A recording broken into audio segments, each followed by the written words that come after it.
রক্তরাঙা আকাশে সূর্যের আলো ফুটতেই মাকড়সার জালে জমে থাকা শিশির বিন্দু যেন মুক্তার মতো ঝলমল করে।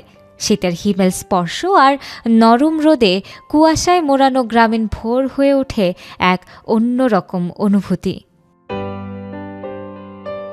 শীতের সকালে কুয়াশায় ঢেকে থাকা ধানক্ষেত, শিশির সিক্ত দুর্বাঘাস আর নীরব প্রকৃতি যেন এক নতুন আবহ তৈরি করে।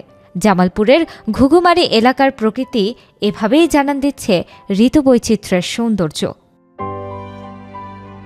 খেজুর গাছ থেকে রস সংগ্রহে ব্যস্ত গাছেদের কাজ যেন শীতকালীন জনপদের এক স্বাভাবিক চিত্র।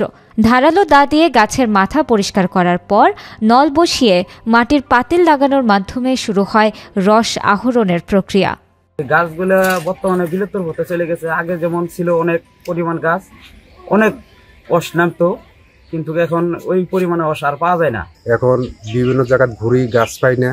অনেক টাকা, যে টাকা দিয়ে পরিমাণ নেই সেই টাকা দিয়ে মনে পুষে না। আর তারপরও না পুষলেও এখন বয়ে থার বদল এই ওই জন্য কাটছি।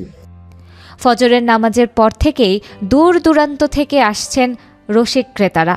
এক গ্লাস খেজুর রস যেন তাদের সারাদিনের ক্লান্তি দূর করার প্রেরণা হয়ে ওঠে। খেজুরের রসটা এত সুস্বাদু, দেখতেও যেমন সুন্দর, খাইতেও তেমন ভালো লাগে। একসময় বহুত খেজুরের গাছ আছিল, খেজুর গাছ রস তুলে আমরা মোড়া বানায় খাইছি, গুড় বানায় খাইছি। এখন কোনো গাছ নাই, গাছ না থাকার কারণে পোলা বানায় খাওয়ার পায় না। বর্তমানে 20 টাকা গ্লাস বেচতেছে, তারপরও তাদের দিনকাল চলতেছে না।